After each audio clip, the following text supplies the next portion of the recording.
And when you have that kind of clear narrative and your product can deliver on it, that can take you much further on its own than most people realize. Like, again, back to like beating myself up about what we did wrong, which is a good way to learn. We probably could have kept beating the drum of the simpler product for much, much longer. And instead of saying, oh, big customer needed one other feature we didn't have, let's build it. You say, you know what? We'll come back to you. We're going to keep finding customers that already fit what we have and keep going, right?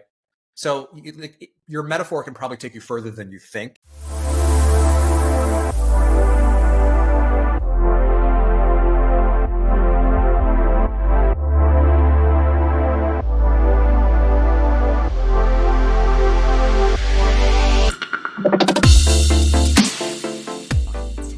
And we are live with CEO Unboxed, podcast that we do bi-weekly, sharing unfiltered and raw stories of CEOs and leaders behind the company headlines. And I'm your host, Vlada Lotkina, CEO, founder, and mentor. And today we are unboxing a story of Aaron White. Aaron, welcome to the show. Yeah, thank you. Thank you, Vlada. Nice to be here today. And quick overview and what I gathered about Aaron, and you'll certainly hear much more about the journey, is to the question about the stories that we are going to unbox and talk about raw and unfiltered. Aaron's answer was, boy, I have stories to share. So you're in for a treat.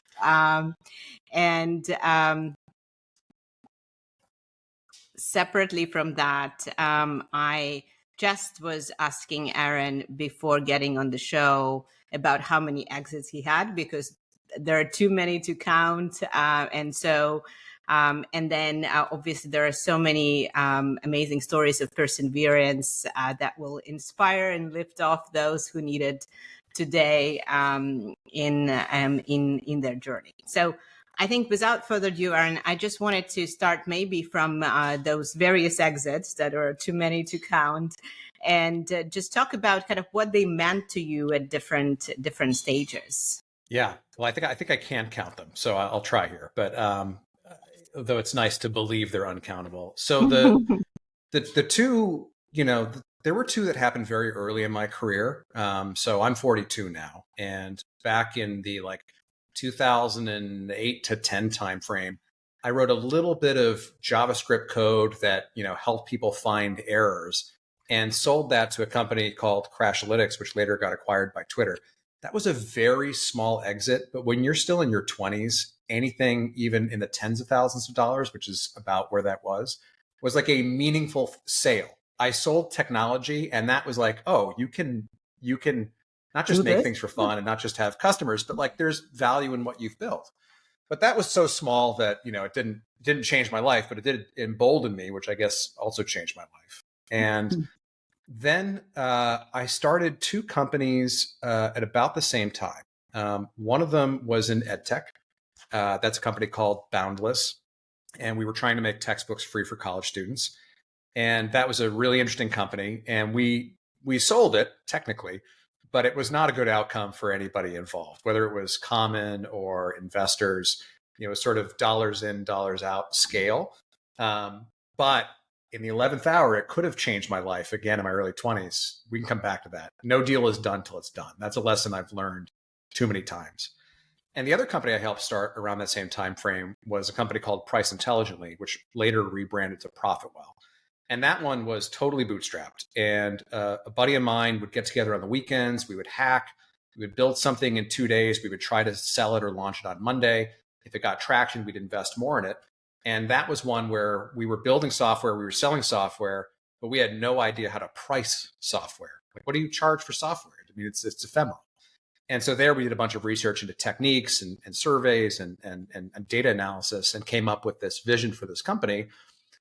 We then sold it. We pulled in another couple of amazing partners who, in fairness, so much credit, if not all credit, should go to them. Patrick Campbell was the CEO of that company. And he took that, from us in the early days and, scaled it into a $200 million exit to Paddle at the beginning of 2020.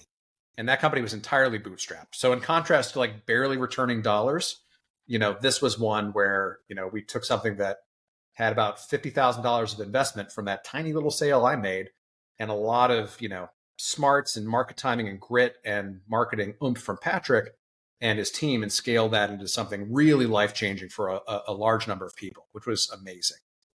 And then I spent a couple of years in venture capital, which is really interesting to be on that side.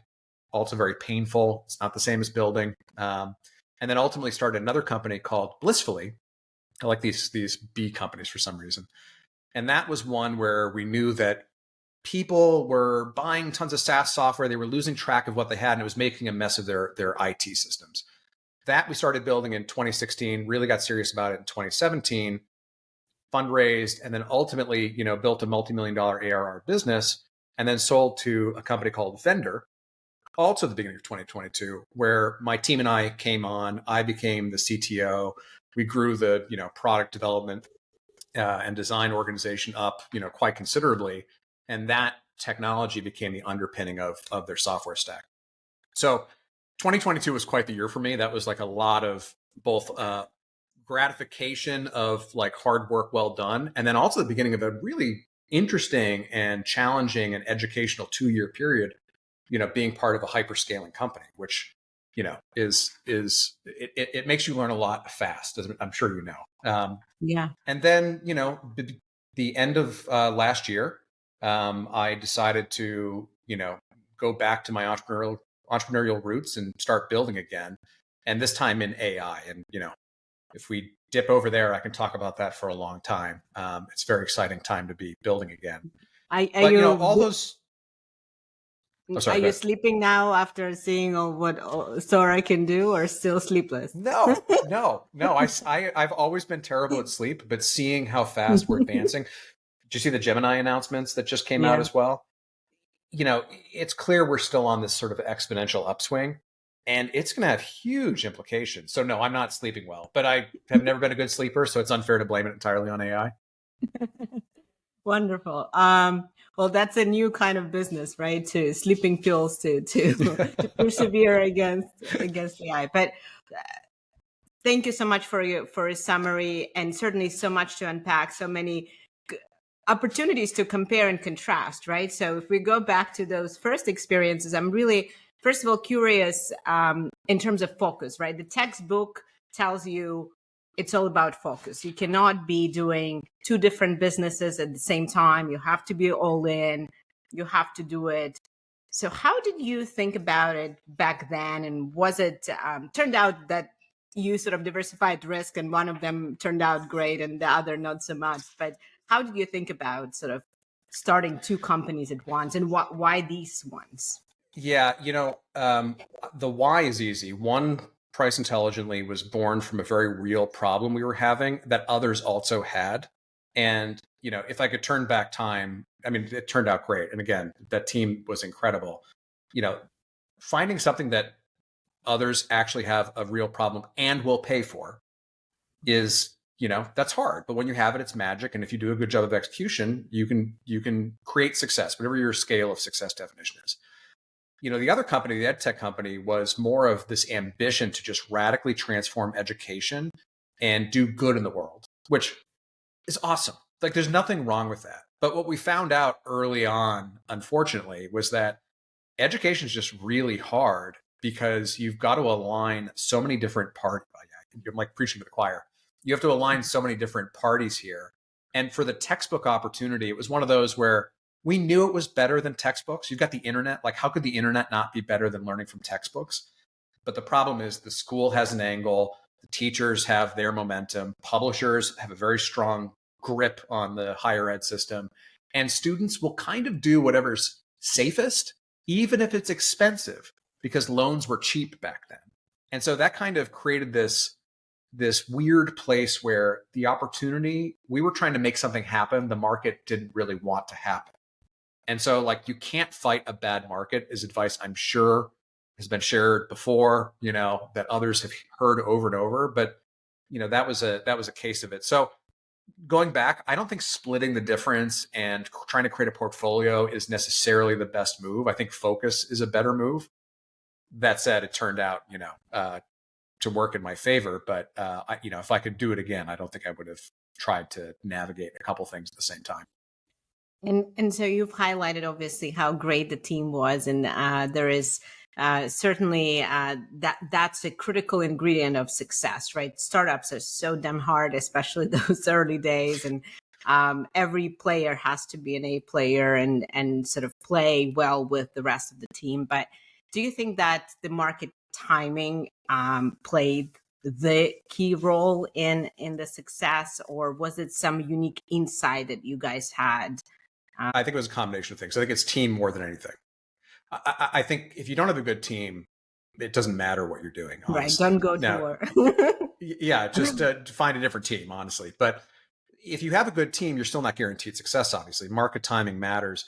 But I think market appetite matters more than anything, because once you get some traction, yeah, you could work yourself to a local maximum and get stuck.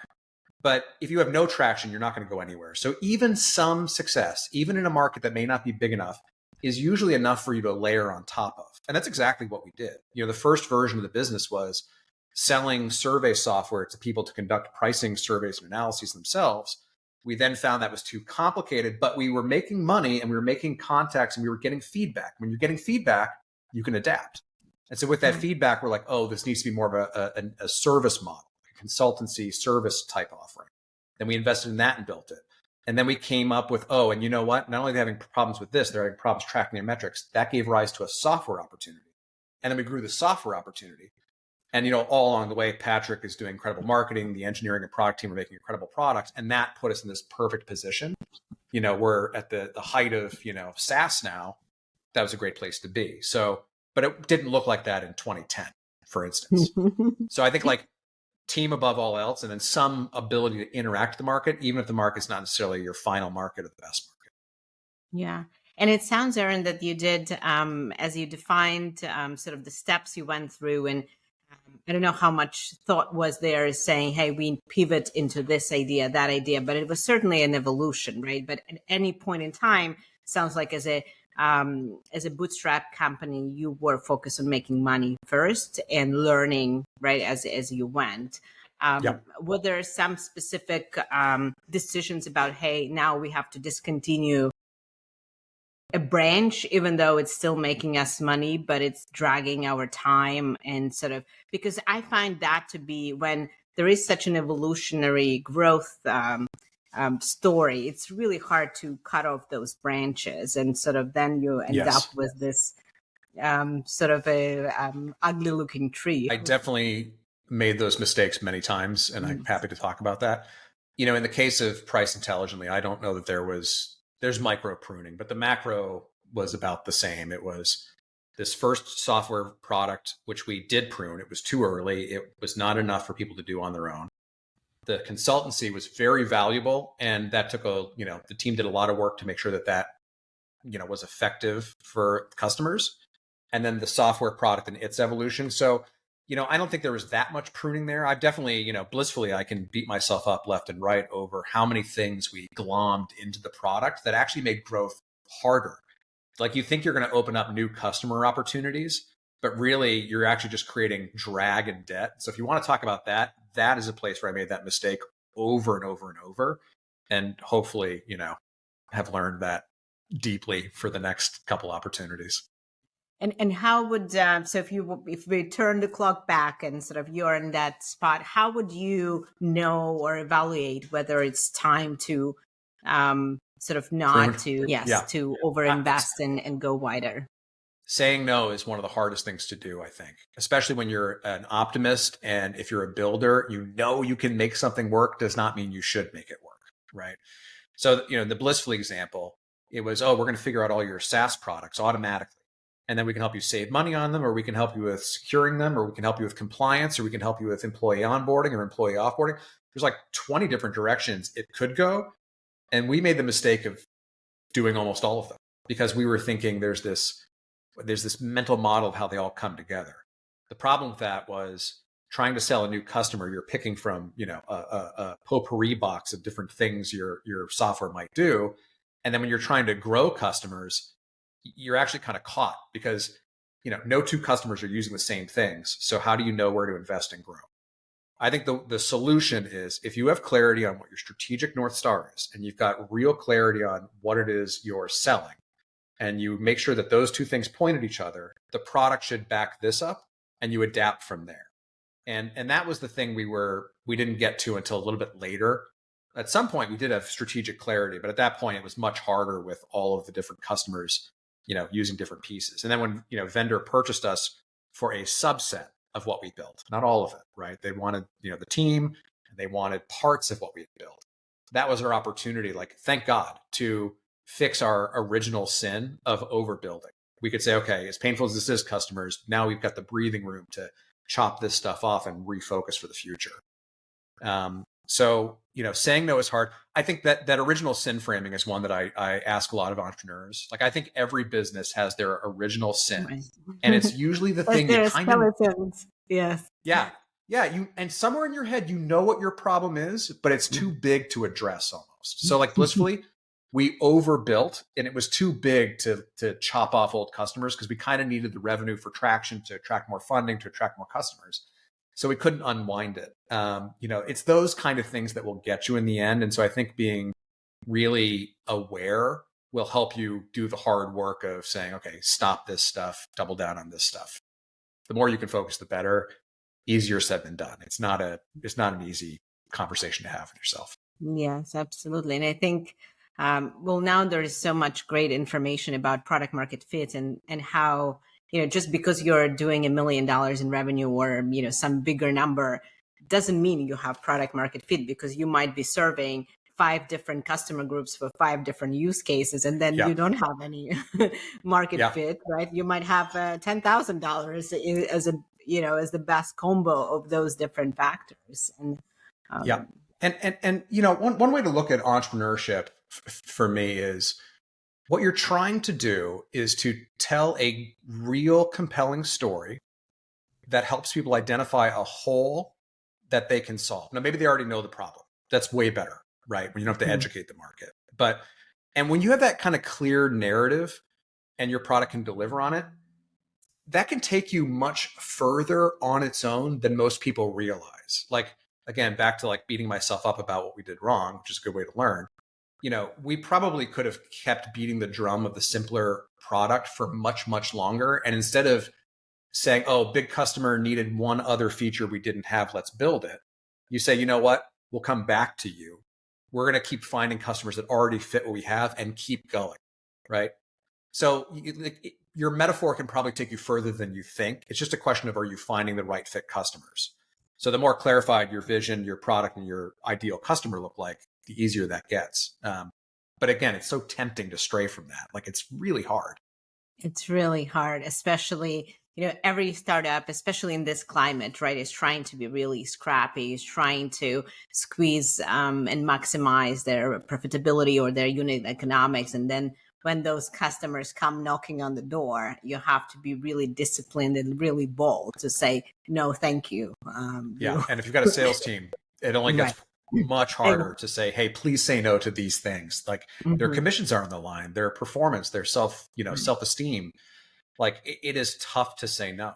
And so the more clarity you can provide upfront in your marketing, through your product, through your employees, the more aligned everybody gets, you can do better. But yeah, it's hard. It's very hard. It's hard.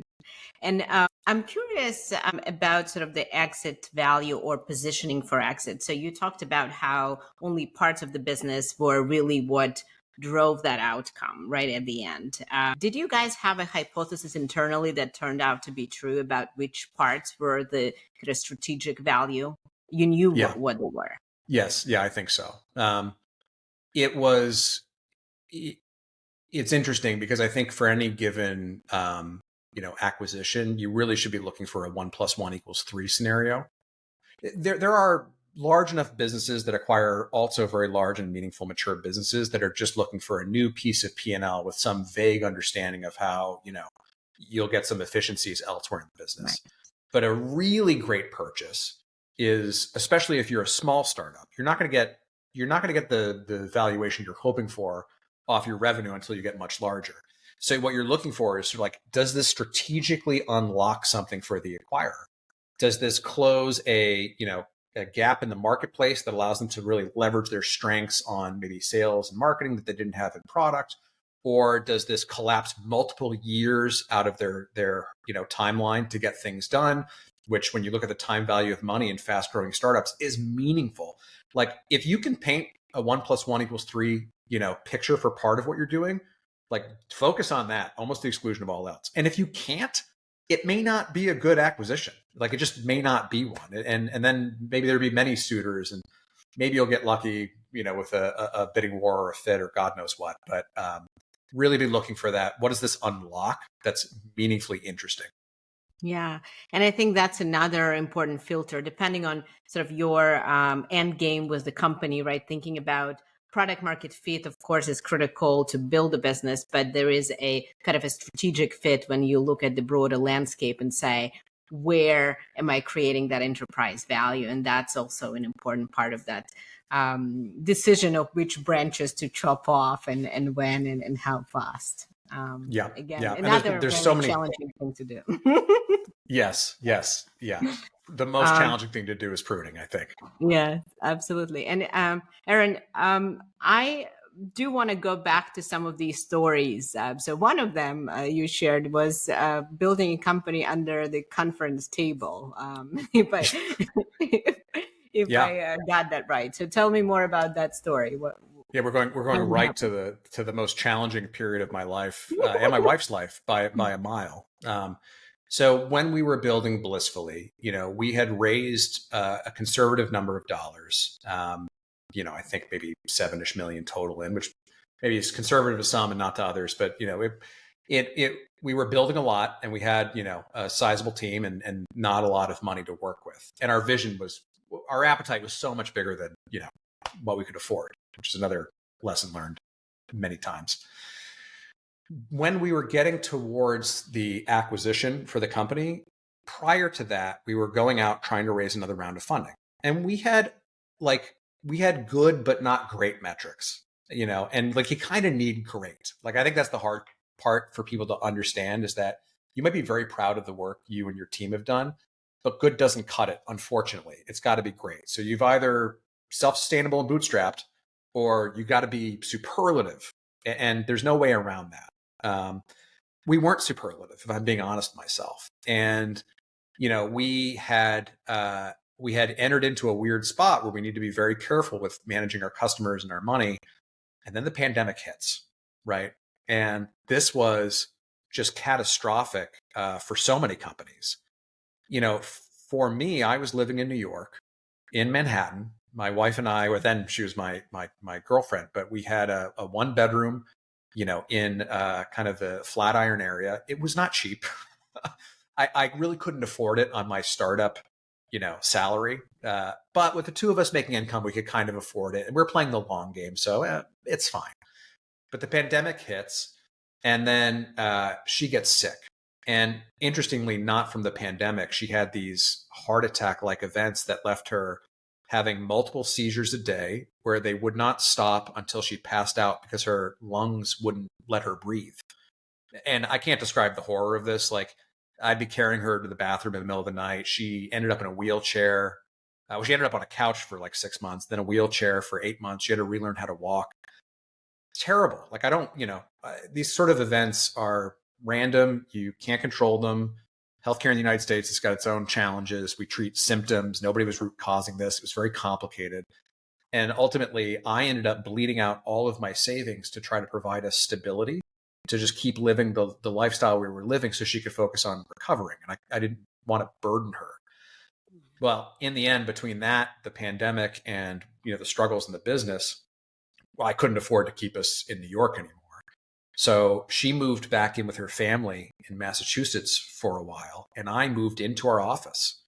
And I was deeply depressed. I mean, my partner is suffering. I'm a 40-year-old man, or just about to be, who felt broke. Now you've got equity, but like, who the hell knows what happens with that? I had, some crypto, but I kind of mentally just forgot about it.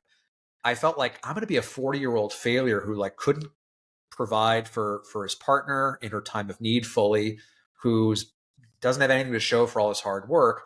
And I kind of just secretly moved into our office. I lived on an air mattress underneath the conference room table.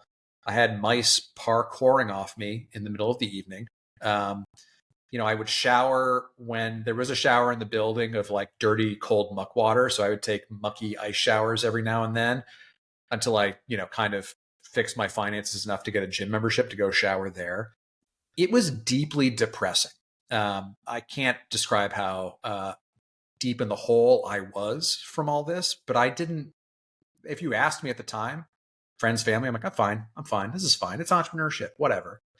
It wasn't fine. And it took about a year of living in that situation for me to then, move back in, with my partner, with her family, which felt like swallowing my pride. It felt like failing. It wasn't, but in my head, it felt like that because I'm supposed to be smart. I'm supposed to be successful. I punished myself, I think. And then, lo and behold, months later, she and I are engaged, and then suddenly both of those businesses are selling. I'm actually married. Just skip the engagement period here. It was like this plenty of times passed. And life was great. Amazing. Well, that's a wrap. Lots of optimism about the future. Don't forget to ask for help when you get stuck or navigating through the challenging waters. Thank you, Aaron, for sharing your story. It's been a real pleasure to have you.